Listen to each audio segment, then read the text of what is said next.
Great day, great week, wherever you are and whatever day it is for you.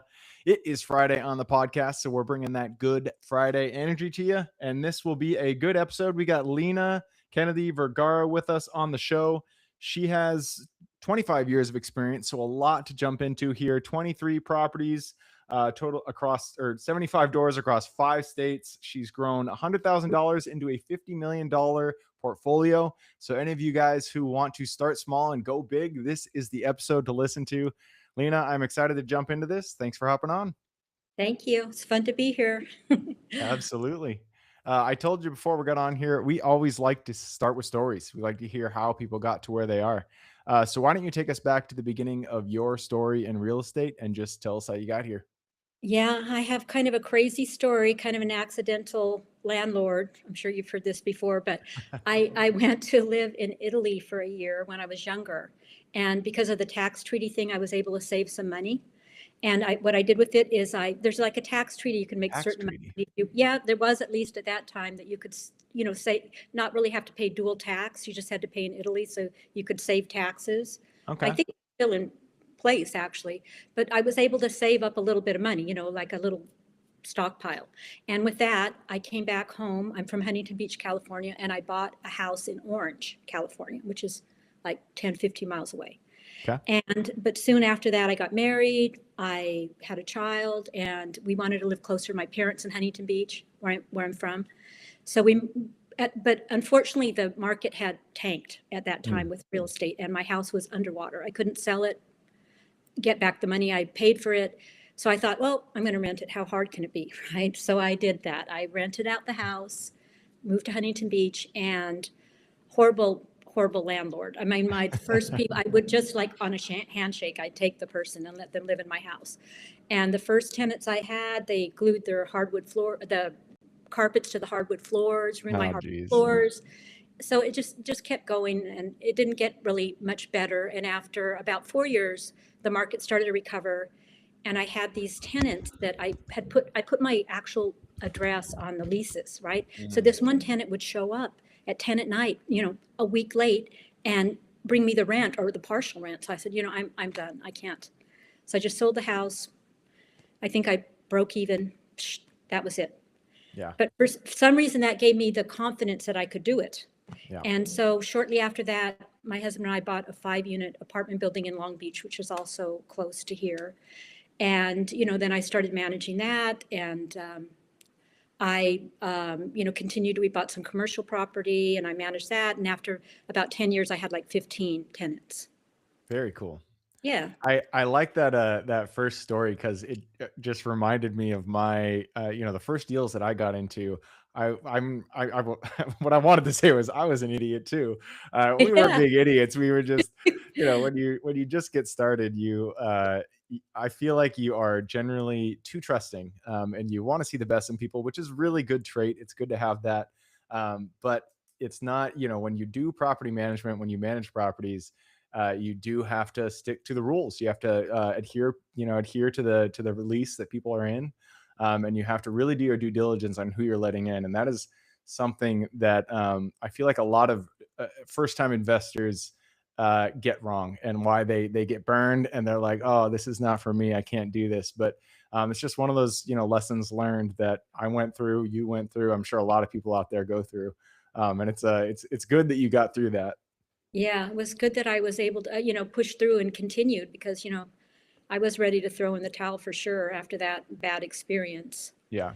But I like, you said you bought that second property because you saw that it worked. And that is so important for everybody out there. Anybody who wants to get into real estate, just to actually go through the process and to get out of the other side and realize that it does work, Right. because it does work, but that you just got to get through that first deal and And be get your teeth scared. kicked in. Yeah, you do. Sometimes you just takes that and, you just need to, do it. I guess that's what I would say. But, it is a little scary and, you know, Yeah, absolutely. So you bought that 5 unit in Long Beach. You were the manager for it. Tell Right. us how the story went from there. You mentioned that you got, onto the commercial side. You started buying Right. other deals. We bought a Um, couple of commercial properties here in Huntington Beach, and then we continued, during the great financial crisis, I bought a couple of things off the bank, and did like a value add because they were really mm, beat and, got tenants, rented them because they were vacant. So I just, was kind of had my hands full, managing these like 15 tenants through the different properties here locally, right? So I was doing that. And then about 10 years ago, I decided, well, really what it was that made me change my course was that California was going to do the split roll tax that was being, you know what that is? no. California, we have that Proposition 13 where you buy a property, they never really change your tax. And that Oh, goes for oh, commercial and it goes for residential. But they were kind wait, of putting, yeah, they don't change really? it. So they don't reassess your property taxes? An amazing thing about, and I think a lot of people don't know that about California. No, they do not reassess you. That is It's of all the states. I would think California would just be like screwing you every time, but Well, we wow. had this thing called Proposition 13 that was like passed in like 1970. Like my mom lives in Huntington Beach. She's had her house for 40 or 50, $2,000 a year on like, an over $1 million house because they don't change it.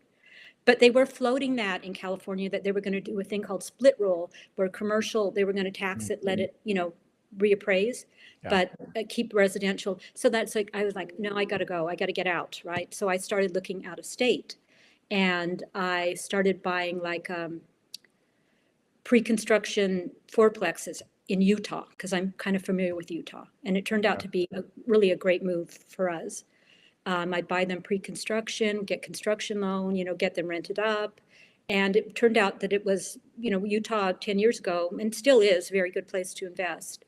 So I started doing that. And, then we sold our commercial things here and started buying triple net out of state. And it just kind of snowballed once I moved out of state because you could get much more bang for your buck, in Mm, a place like Utah or Arizona than you can in California, coastal yeah. California. So It's that's kind of my path. yeah, it's interesting that you have a lot of experience in different asset classes. A lot of people will, they'll start with, long-term rentals and then maybe they'll stick with that, or they'll make one leap, go to family and then stick with that. But you have experience across a different a wide variety of assets, which is pretty unique. The like the pre-construction that you're talking about, that's not something that a lot of people get into. What kind of led you in down that path? I just met someone that was doing that in Utah, and I could see the value in it. I went out to Utah to the Provo area, the Silicon Mhm. Slopes, heard of that Yep. area between Salt Lake, and that was really starting to boom. There's a lot of tech there, and I could see being there the value. There's a lot of educated people there. Good tech jobs, very outdoorsy. You could afford a house. A young family could afford a house, and I could really see the value in that area. So I started really investing heavily in that. And Nice. yeah, no, and this is something I should share with you that I think a lot of people don't know. It's a valuable piece of information, I think. Like my goal initially was to get 80 doors all through conventional loans, which would mean fourplexes, because with a conventional loan, the easiest, best, cheapest loan that you can get, conventional loan, you can control like a fourplex, a residential or a fourplex. But and you can have four of those loans. Most banks tell you can only have four, and your spouse can have four. So then you'd have eight, right? But the reality is you can have 10. You can have 10 of those loans, and your spouse can have 10. So with just conventional financing fixed for 30 years, you can control 80 doors, which is kind of amazing, right? You don't have to worry about commercial, your rates going up. It's just set it and forget it. It's actually, that was my original strategy. So I'm that's a good strategy. I am curious. The reason why I like commercial so much is that you can get DSCR loans, and Yeah, so you can buy outside. You can punch above your weight class right. essentially. Hmm. Um, and it's been a long time since I bought an investing property with with a standard residential loan. Yeah. Do they take the NOI of, you say you're buying a fourplex? Do they take the NOI of that fourplex into into Yeah. their underwriting Mhm. process? Yeah, they do. They do take the NOI of the projected NOI of it. But I agree with you now that I want to continue to scale and get bigger. I'm kind of hit a wall with that, right? That Mm, strategy that I initially have. And so I have to move forward into, what you're doing, like more commercial if I want to get bigger, like get bigger. I have one 18-unit building. We have one 18-unit building, but I want more of that, right? Instead of the little, it's a scaling thing, like single family, fourplex, scale up to, 20-unit, 30-unit buildings. Yeah. I'm Yeah. love. Absolutely. Um, So tell us a little bit about your triple net. That is also unique, not something that a ton of people get into, but it is. I mean, if you want to talk about passive income, most people think real estate's passive. It's not. It's a business. You got to run it like a business. Right. But if you do want passive income, triple net is the closest thing you can get The closest to thing. to passive income in real estate. So tell us how you got onto that side of things. How'd you get into those deals, and how'd they gone? Well, they've gone really well, actually. How did we get into it? Well, when we were selling our commercial properties around here, there was a broker that we knew, was doing a lot of canvas, and he turned out to be an amazing guy, and he kind of set us up to buy these triple net properties out of state, because they're also out of state, and they've turned out, we were in a low rate environment, and also, I refinanced them. A lot of times, a credit union will refinance a triple net, which is great. They usually have pretty good terms and easy to work with. So, in that low rate environment, the problem with triple net, of course, is that, you're kind of limited on the upside because, you have increases every 5 years, every 10 years, whatever. Long But term if, leases, yeah, but if you can get a corporate tenant and, have a decent loan, so it, cash flows, it's actually, yeah, it's very easy because they cover the roof, they cover all the maintenance, they cover all the tax increases, everything's covered. So it's yeah, really is the closest thing to, yeah, I love that. passive that you It can has get. to be, Yeah. the right, fit though, for sure. And you need a credit tenant for sure, or a corporate tenant really is what I should say. Corporate tenant is the best. Yeah. What type of property is that? I think you mentioned this right before we got on the show, but I didn't catch it. Well, What we type did have you buy? we have QSRs, quick serve like drive-through restaurants. That's what we have. We have two in Texas. We have a Whataburger, which is the like the In and Out of Texas, and then we have a Raising Cane's in Texas, and then in Utah we have a Burger King in Salt Lake. So we have three of those. And we thought about buying more, but you know, I think there's more upside in a lot of ways with the multifamily. But it's good to have a mix.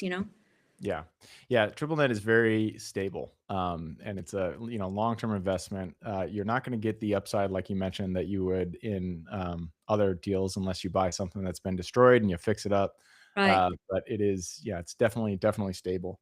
Yeah. Um, Awesome. So you've been at this for 25 years. You've grown a very substantial portfolio. You've had a lot of success, but it sounds like you're still eager. You're still out there. You're still crushing it. I So am. what does the next 2 to 3 years look like? What is your goals for the future? Well, my goal really, originally my goal was to get to 100 doors. And now, I'm getting close to that. So now I'm really looking like maybe at 200 doors. I want to scale and I want to like to double my portfolio really like in the next 5 to 10 years. And I think really to do that, I've given it a lot of thought. I really need to scale up. I need to get into bigger properties. Um, it's just a transition phase. I have a lot of, I should be able to do that. I'm actually working on it right now. So I think that's the next phase for me to move maybe into syndications or maybe just, scale up the properties that I'm buying to a larger size, take on a little bit more debt, not too much debt because I'm kind of risk averse, but that's my plan. I love it. Yeah, and those those moments in life are the scariest, but they're also the most exciting. When you're going into something new, you're trying something new, and you're trying to reach for new heights. There's a lot of unknown in that moment, but anytime everybody out there, if you guys haven't done your first deal, it's all going to be unknown. So you got to reach out there. You got to connect with people who have already achieved what you want to achieve. Go out there, have conversations with them, and you'll realize just through those conversations, through being around the people who've already done it, you'll realize that it's not as scary as you're putting it up to be, and that it's definitely achievable. And I truly believe this for anybody who does want to get into investing, you can do it. Usually the first goal people have in mind is financial freedom. That can come much sooner than you think. Covering your monthly expenses can come very very soon, and it can come within the first couple of deals. So yeah, go out there, and Lena, she's done it over the course of a long time, and she's still looking for the next goal. She's still trying to level up. So go out there and get those deals done. So Lena, we have crushed the time clock. We're at the 15-minute mark, so we do have to move on. Are you ready for the quick question round? Yes, I'm ready. All right. It starts with education. It could be any form, could be a book you've read, movie you've seen, conference you've gone to, mentorship program you've been a part of, anything like that. I just need two recommendations, one for general life wisdom and then one for real estate. Well, I was thinking, everybody says Robert Kiyosaki. Of course, everybody has to read the book by Robert Kiyosaki, right? But really, a book I read lately that I thought was really good was that book by Chris Voss. It's Never Never split Split. the difference. Yeah. And he has some great negotiating. I mean, it's a very fun read to read, and he has some really good negotiating advice, which is cool. And another one I would say that's very good is a book called the Millionaire in You. I read this like 20 years ago, and it's by this guy, and he really lays out how a young person can kind of get, you know, maybe if you don't have financial education background, he really lays out what you need to do, like kind of not like Robert Kiyosaki is more general, but this guy really tells you, you need to do X, you need to do Y, da da da, and all the things that are important to get financial freedom. That's a really good book. I think it's by a Robert. I'm gonna mess up his last name, Borum or something like that. But The Millionaire in You, I would say that. Cool. Yeah, that is a that's a new recommendation. We don't often have those, so good one. We'll definitely put it down. And that leads us to the next question. This is for your younger self. So let's go back to the Lena who was just buying that first. What'd you say? It was like a First house. duplex. Yeah, No, the oh, my first. first house. No, and then the fiveplex. Yeah, the five unit. Yeah, that first house where you were dealing with those crappy tenants. Go back to that version of Lena, look her in the eye, and give her one piece of advice moving forward. I would have to say at that point, hang in there. I mean, because that was just not a great thing. But in general, I think you just got to dream bigger. I mean, you got to think bigger and dream bigger, and just that. I think that's really key to moving ahead. Yeah. Yeah. And that sentiment has been echoed across so many episodes. I asked this question to all 600 plus investors who've been on this show, and many of them say that same kind of thing. I wish I got started sooner. I wish I went bigger. I wish I went harder. Any of those. So whenever someone says that, I always point it back to you, the listener. If you haven't done your first deal, go get it done. Everybody wishes they got started sooner. They wish they went bigger. So now is the time to get something done. It could be anything. It could be a piece of land, a single family, multifamily, whatever. Just go out there, get that deal done. 10 years down the road, you're going to be happy that you started today versus tomorrow. And that leads us to the next question. This is about the US. It's a big place. There is a lot of opportunity out there. Give me the single metro you're most excited about investing in today. Well, I mean, I would say Utah because Utah has such great, demographics. It has great,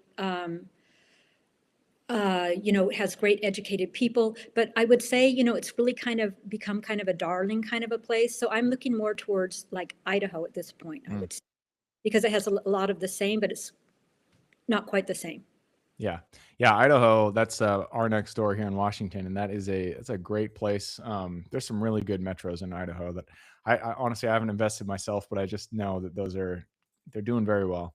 Yeah. Um, all right, and that leads us to the next question. This is about lessons learned.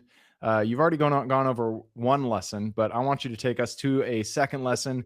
Not every deal we get into goes the way we expected. In fact, pretty much every time something goes wrong, and that's when we get to learn a lesson. So, what was a deal that went a little bit sideways for you, and then what was the lesson you pulled from it? Well, I'm kind of involved right now in a deal that really went quite sideways. We were involved in buying some, pre-construction units in Heber, Utah, if you know where that is. And, make a long story short, we got the construction loan, et cetera, but the builder did not, the builder actually kind of went bankrupt and he just left all the investors, there's like 12 of us holding the bag. Mm, And unfortunately, we're all kind of, it's kind of a project where we're kind of conjoined. We're all separate owners, but we're kind of got like, we have common walls, I would say, right? yeah. So we all had to do it together. We had to like refinance our loans together. We had to find a new builder together. And I kind of spearheaded that for the group. And it's been quite a process, really a learning process for me, But we've just got our CFOs this month, earlier this month, for all 64 units in this project. I don't own 64, I own 8, me Mm, and my husband own 8, but everybody's, at least we have a tangible thing, not just a piece of dirt. So that's been really something though, for yeah, sure. but I mean, I feel like this thing happens so often in real estate where something out of the blue is going to happen. You guys probably, I mean, you might have been able to figure it out, but it's not something that is common, that you commonly will know whether someone is going to go bankrupt or not. Um, and so, I mean, it's something that kind of came out of the blue and slapped you in the face, Oh, but you're solving the problem. yeah. You're figuring it out. You're taking the steps, and it sounds like, I mean, if the underwriting worked originally, I'm sure it'll still work even after all of this. And so, Maybe a few yeah, years from now. yeah. But yeah, Well, eventually it will. that's the good thing about real estate, is if you hold it long enough, it's going to be a good deal. Yeah, All for right, sure. and that leads us to the next question. This is your highlight reel. The other side of lessons learned is the deals that just kind of work out. You get into them and things do go to plan, and those kind of stand out in your mind as your favorite. So, which deal is that for you? Well, I think that would be that 5-unit building that we Mm, bought in Long Beach. So we bought it from the bank. We only had to put like $100,000 down on that building. And, set it straight, got tenants in it, kept it for, several years, got, market rents, and sold it for like double the amount, right? And then we took that money and 1031 to Utah into an 18-unit building, a modern, also pre-construction, but beautiful building. That building now has appreciated to like 4.5 million. So, you know what I mean? So from an original 100,000 to, 400, $4.5 million building in a span of, I don't know, 10 years. That's yeah. incredible, right? So that was for sure a win. Yeah. It was a Yeah, good and one. it's very satisfying when you see a plan in your mind, you execute it, and then it just works, and you kind of look back and you're like, wow, that was a good experience. It makes you want to do more. And then you're going to run into the deals that hit you in the face, and you're going to be like, ah, this sucks, but you got to take them both. Yeah, That's that's just how right. real estate works. Yeah. All right, and that leads us to the very last question. This is for listeners. You've given us a lot to think about. I'm sure people want to reach out, get in contact with you. This is a two-parter. Where can they find you, and then what can they expect when they reach out? Well, I'm on LinkedIn, Lena Kennedy V. I mean, I'm on LinkedIn at Lena Kennedy Scotty Group. That's one of my LLCs that I have. So you can, connect with me there, or you can email me. My email is lenakennedyv@gmail.com, and I'm happy, to answer any questions that you might have. Perfect. I will put that in those links in the show notes. So if you guys want to reach out, all you got to do is click the little more in the description. It's going to pull down that full description, and in there you can find her links. All right, Lena, that is it. I appreciate you hopping on the show. Thank you. It was fun. Absolutely. For everybody who's with us today, thank you guys for showing up. You are the reason we do this. So if you guys have any questions, reach out to me, Gabe at therealestateinvestingclub.com. If you guys want to support the show, just leave us a review, comment, anything like that. Other than that, I hope you guys have a great week. Keep rocking real estate, and I look forward to seeing you on